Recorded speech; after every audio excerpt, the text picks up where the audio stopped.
Hello, rap fans. Today, we two rap enthusiasts, Paul Beltran. and Jordan Camoriano, are going to present to you one of our personal favorite American artists who has been in the rap game for almost 10 years.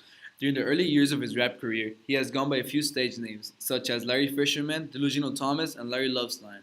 But one nickname that has stuck with him the longest and has given the most publicity is our main man, Mac Miller. So, where did he even grow up? Who was his inspiration? How did this prestigious young artist set himself apart to become such a successful rapper?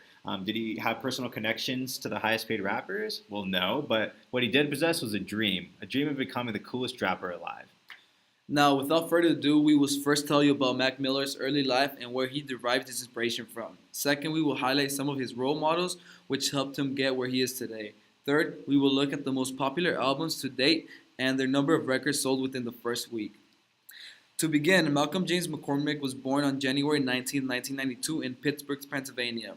Unlike most rappers, Mac grew up with a predominantly white Jewish middle class family. From a young age, he had always been intrigued by the musical production. He taught himself multiple instruments like the drums, piano, guitar, and bass. This skill set has ultimately helped him create his new music at an early age. When he was younger, Mac attended a private school called Winchester Thurston. However, it wasn't until his family moved across town to re-enroll him in Tyler Alderdice High School that his passion for rap came to fruition. According to a media analyst of Complex Media, in a 2013 article, Mac Miller began rapping at the age of 14. He derived his inspiration from rap from those he surrounded himself with, which were usually his high school peers. For example, the Ill Spoken was one of his closest high school buddy groups that he rapped with the most. From an online media blog in 2011, it was stated that Miller's most popular role model was Drake.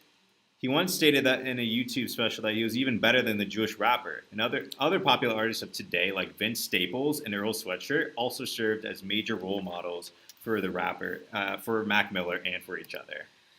In his early days of high school, Mac released his first mixtape titled "But My Mackin' Ain't Easy." According to a 2013 article written by the famous People, he was 14 years old. At the time, he went by rapper name Easy Mac, and his crew was Ill Spoken. Later in 2008, he released his first major mixtape with the same rap crew called How High, which its success spun two more mixtapes that year called The Jukebox and How Life. It wasn't until 2010 that Mac Miller received the attention he deserved. Top music labels from all around the country were reaching out to take the young talent under their wings. But the final choice came down to Mac.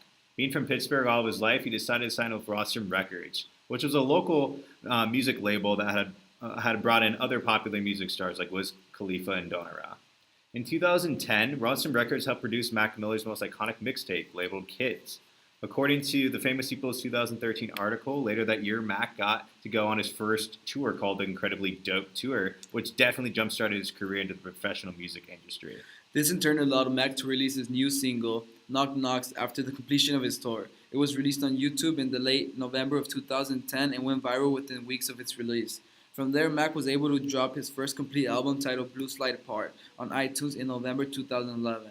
In the first week of its release, he sold 144,000 copies and was ranked number one on Billboard 200. In the coming years after, Miller collaborated with multiple artists to create over 30 singles, to which his most notable single was Donald Trump, released in 2011. His second album he made with Rostrum Records, called Watching Movies with the Sound Off, was his last music label. This was due to the album's poor performance of only selling 100,000 copies within the first week. He also made his own music label called Remember Music to commemorate his best friend's death in 2013. By 2014, Miller signed a $10 million record deal with Warner Bros. To legitimize Remember Music label. Then in 2015 and 2016, Mac Miller released two annual back-to-back albums, Good Morning and Divine Phenomenon, which on the first week basis, 75,000 copies and 48,000 copies were sold respectively. According to the Complex Media, a large part of the latest album's music was based on his relationship with Ariana Grande, but Miller denies the claim. Nevertheless, Mac Miller has made a lasting impact on youth who may aspire to become future rappers. One might never suspect Miller to have such a successful career coming from a predominantly white middle-class Jewish family. But once he set his mind to pursuing his passion in rap, his passion became his career. From his early days in high school creating mixtapes that got him a national recognition with the record label Rostrum Records, he was able to produce memorable songs like Donald Trump and Senior Skip Day. Then once his rap career began to take off in 2011 with his first album Blue Slide Park, he was producing his own albums every other year. Now it is still unknown whether his rap career can take off to new heights, since he has not made his new content in the past year. But nevertheless, he has a flourishing relationship with his fiancée Ariana Grande and is still paying bills by getting featured on popular new singles. So if you ever have dreams or hopes of doing something that you think is out of the ordinary, just give it a shot because the goals you put into action will set your dreams into motion.